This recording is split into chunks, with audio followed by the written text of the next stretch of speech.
Shalom, my name is Rabbi Ari Shvat, and our topic is the difference between secular morality and godly or religious morality. According to the writings of Rabbi A.I. Cook, just a very brief introduction about who was Rav Cook, Rabbi Cook. Here's a picture, and you could tell that he is a traditional Orthodox rabbi. He is often considered the spiritual father of religious Zionism. And his years are he was born in 1865 and he passed away in 1935. He is referred to in Israel by the modern Orthodox or religious Zionist circles as the Rav, the rabbi. And that just gives you some idea of how important his standing is. He was a student of the Netziva Volozhin, one of the top Roshei Yeshiva heads in Lithuania. And like a lot of geniuses, Rav Kook is about two generations ahead of his time. A lot of things that he wrote about at the beginning of the 20th century today are really understood very, very much. And his style is a little difficult and also very difficult to translate. He's very also poetic, also innovative, and also very philosophical. And that's why the English speaking community has not been so open, has not seen or learned so much of the writings of Rav Kook. Um, in terms of the practical accomplishments, Rav Kook was the first chief rabbi of Israel. This is before the state of Israel. He served between about 1921 and 1935. He was also founded a new type of yeshiva.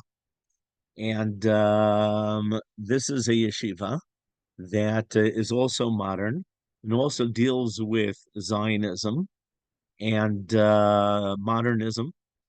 And also, he wrote more than 40 books. And he is also a very, very innovative thinker. So this is just a very quick introduction. What we're going to talk about today is the innovativeness of the Bible and of monotheism in general, and how we brought morality to the world. And later on, we'll talk about why in the modern world, secular morality or modernism um, is not enough, and the significant differences between godly morality and secular morality. There's a forthcoming book. This is the Hebrew version. I helped advise them for the English version. It was written by Dr. Amnon Shapira, and its name in English, it's coming out pretty soon, is What Innovations Has Judaism Brought to the World? The Bible, 80 Revolutions and Counting. And one of the major revolutions, obviously, is monotheism and morality. And even someone who was not so fond of the Jews as Friedrich Nietzsche, he acknowledged that it was the Jews who brought morality to the world. He thought it was unnatural. But if you think about it, Rabbi Kook, in his books Orot, he writes about that the beginning of the founding of the nation of Israel was to bring monotheism to a much wider scope. If you look at the first 20 generations of mankind, as recounted in the Bible, in most generations there were individual righteous people. We know of Methuselah, we know of Enoch, we know of Noach, we know of Shem and Malchi Tzedek. But the problem is that's not enough, because we believe that monotheism and morality really should be the gift for all of mankind. And really, when Abraham comes to the world with his idea of one God, he was coming into a world of paganism, which was very violent. And a lot of people don't realize, we know this from the Bible, we know this from archaeology, that the pagan temples were places of violence, of hedonism. The Talmud tells us in Masechet Sanhedrin that even though there were occasionally Jews who went to paganism, the only reason why they went is not because they believed in gods of gold or silver or physical gods, but these individual Jews went because they wanted to have a good time. Because in the pagan temples, there was a lot of wine and good meat and orgies. And unfortunately, some people fell for this, but this was the norm in the ancient world. And if you think about it, it's actually inevitable because we're going to see a couple of quick thought processes.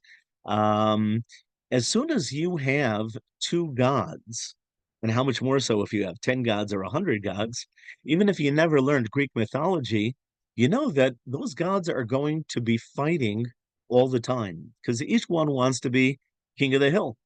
And this is how primitive man explained the different powers, the contradicting powers in the world, where he saw there is a power of beauty and a power of strength, and sometimes they conflict. There is a power of fire and a power of water, and they conflict. And primitive man saw these powers, projected them on what they called gods. The word God in ancient Semitic languages really means powers, Elohim. And it also is connected with the word alim, which means violent. And the gods, in fact, were very violent. Now, you could ask, what does that affect man? Well, there's a rule in many, many religions called imitatio Dei, that man imitates his gods. So if the gods are fighting all day, man is going to imitate those gods and he can justify also being very violent. And in fact, paganism has nothing to do with morality. The connection between morality and religion is something that just came with monotheism. And that's why when Abraham came on the scene and he said, no, there are not two or 10 or 100 gods who are fighting with each other. There is one God. He created all of the powers in the world. He created everything. And you cannot fight with that God who is perfect and perfect and and omnipresent, etc., etc. And if so, this God who monotheists emulate, he is a God of peace. And in fact, in Hebrew, the word for peace, shalom, is one of the names of God. There's a list of Hebrew names of God that one is not allowed to say, excuse me, in the bathroom, because it's not considered respectful. It is not considered respectful to say the word shalom, peace, in the bathroom because that's one of the names of God. Now, if God is a God of peace in monotheism, imitatio Dei, that is the God that we emulate. So there are a lot of ramifications. That's point number one. Point number two is that in paganism, when did primitive man invent his gods? Let's start out with what is the definition of a god. As soon as you have two gods, and how much more so if you have 10 or 100, each god has his turf, where he is strong. On the other hand, there are things that that god lacks. Now, if you are a god and you lack something, what are you going to do about it? You're going to try and complete and fill in that which you lack. So the gods in paganism are inherently takers. They are not nice, and they're always taking that which they need. Imitatio Dei. So that is the god that the paganists imitate. Gods who are takers, gods who are violent, and this serves a very primitive society where caveman, who is number one in the family, it is the man because he is physically stronger. And In society, it is the bullies who appoint themselves king, and they exploit the weaker people. And just as in the macro, if you want to see it today, look at the micro. Go into a kindergarten, and you will usually see that there is one or two bullies who are often a year older than everyone else in the kindergarten. They were left back, and they are the ones who take the toys, the best toys, and that is the law of the jungle. And that's how the whole world in the macro used to run. So mankind was not a happy camper, and life was not pleasant. And primitive man, his relationship with his gods was that if something went wrong, he saw these very strong forces. For example, the ocean swept away his son or daughter. So primitive man saw the ocean is a very strong power, and he named him Poseidon. And he explained that if Poseidon took away his son or daughter, well, apparently this god wanted my strong young son as a servant, or wanted my beautiful young daughter as a wife. And then man, primitive man, had to come up with some idea of what to do because we have an ego. We have to do something. How can I fight against the ocean? So primitive man came up with the idea of sacrifices, which is basically a way of bribing the gods. God, don't burn my field. If you're hungry, take this bull. Uh, take this sheep. And that way, man feels that he can control or defend himself against Pyro, what he called the god of fire. And that, again, is a second process of paganism and imitatio Dei. If the gods are takers and not nice, well, man imitates those gods as well. Comes Abraham and he says, no, our God is perfect. He doesn't lack anything. So he's not a taker. What does a perfect monotheistic God do all day if he's not a taker? There are only two possibilities. One is like Aristotle said, that he left the world and doesn't care and doesn't know what's going on. But Judaism and monotheistic religions believe that no, God is around and he does care, but he is not a taker. So what does he do all day? He is a giver. Imitatio Dei. That is the God that we emulate. A third point regarding paganism and the difference on monotheism is that when it comes to Judgment Day, um, is there an objective truth? Is there an objective morality? Paganism says no. If there are two judges, or 10 judges, or 100 judges, there are many, many different truths which contradict. And so, what's going to happen in a culture where there is no one objective truth, no one objective morality? Anarchy. And anybody can and will justify anything that he wants. And again, this is the primitive world of the jungle before the world slowly but surely matures. And one of the turning points of that maturation process is monotheism, which brought morality to the world. And that is why when Abraham came with his idea of monotheism and says, no, there is one objective truth. There is one objective morality. Who says thou shalt not kill? God. Who says thou shalt not steal? He does. And if the world beforehand was like a boxing match or a wrestling match without a referee or without rules, all of a sudden there is a referee, there is a judge. And in monotheism, we believe in Judgment Day. And every year we have Yom Kippur, which is a judgment day. We are accountable.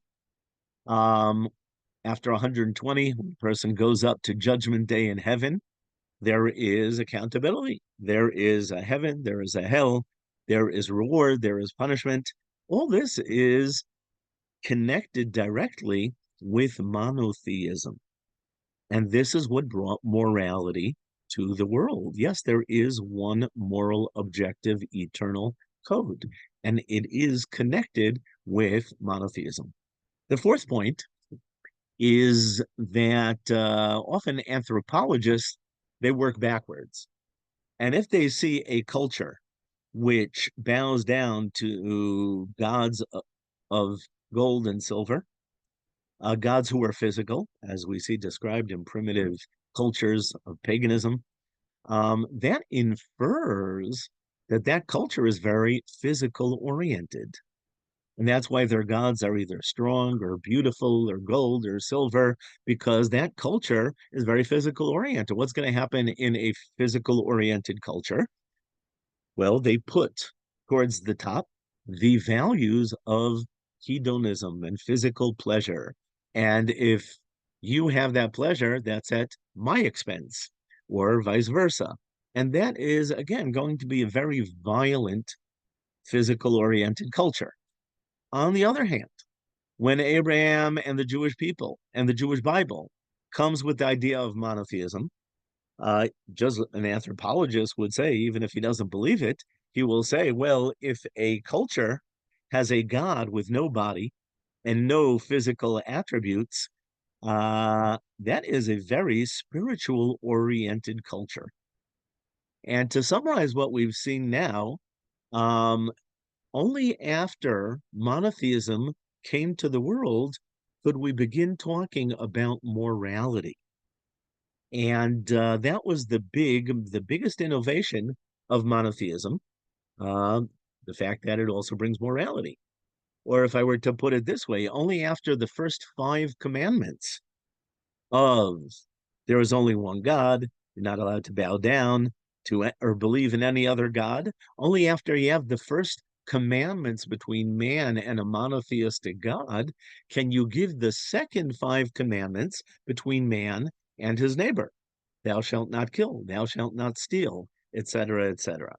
Or to put it another way, um, paganism or polytheism is not just a mathematical problem of how many gods. Is there one God or two gods or 10 gods or 100 gods? It's not just a mathematical question, it is a moral question. And that is why the world was lacking morality. And that is where godly morality started to bring morality to the world through the Jewish people and the people of Israel. And our forefathers, they lived this morality. We see the stories in the book of Genesis regarding the Hachnasat Orachim, the inviting of guests, and Abraham caring about the people of Sodom and praying that God forgive the people of those terrible five cities. Why? Out of love. He is a humanist. He, together with his monotheism, he is a very moral person. And only after another six generations, God gave the Torah to Israel, revealed himself at Mount Sinai with the Ten Commandments, and started giving a detailed 613 commandments of how to implement that morality, also the monotheism, mitzvot, commandments between man and God, and also the commandments between man and his fellow man, how to run a moral culture. And this is the basis of what Isaiah calls the Or LaGoyim, that the Jewish nation and the people of Israel and the state of Israel, today we are back on the scene again, where our goal is to bring morality to all of mankind. It's interesting. Um, Jewish nationalism, or what's called Zionism, is really universal because we want to implement, as God said to Abraham, "V'nivrechu v'cha kol mishpachot ha'adama," that all of the families of mankind will be blessed through you and your children and your nation. That's in the very first commandment when God tells Abraham, Lech lecha, leave your land, your country, and go to the land which I will show you. turns out to be the Holy Land of Israel. And that is what we're beginning to see today, even in the small, relatively small and nascent state of Israel, that the state of Israel, the only Jewish state in the world, is once again leading the pack, little by little raising mankind to a higher level of morality. Israel has the highest rate of altruistic kidney donors in the world. On where I live, there are very few families, but many of them have donated kidneys. I have two brothers, both of them donated kidneys. I would like to, but I have diabetes, unfortunately. Israel is usually the first country to offer help when there is a tsunami or a flood, and even to Muslim countries, which often don't want to be helped by the Jewish country of Israel. We offer Morocco, we offer Turkey, we offer anyone help because we believe in morality. And that is part of the beauty of the modern state of Israel. And people who see what's going on today, that the state of Israel has been fighting for a year and a half in order to free hostages. Most countries would eventually forget about those hostages, but we have a very evil neighbor who would kidnap and murder in cold blood and rape. And we not only want to make sure that they won't do it again, but we have a technical and military problem to save those hostages. There are about 20 who are still alive, and to bring them back home to Israel. And again, this is based on the morality of monotheism and as practiced by the Jewish people. And we will continue and see many more examples of this in the future. And especially our main issue is what are the benefits of godly morality as opposed to secular morality? And in the writings of Rabbi Kook. Shalom.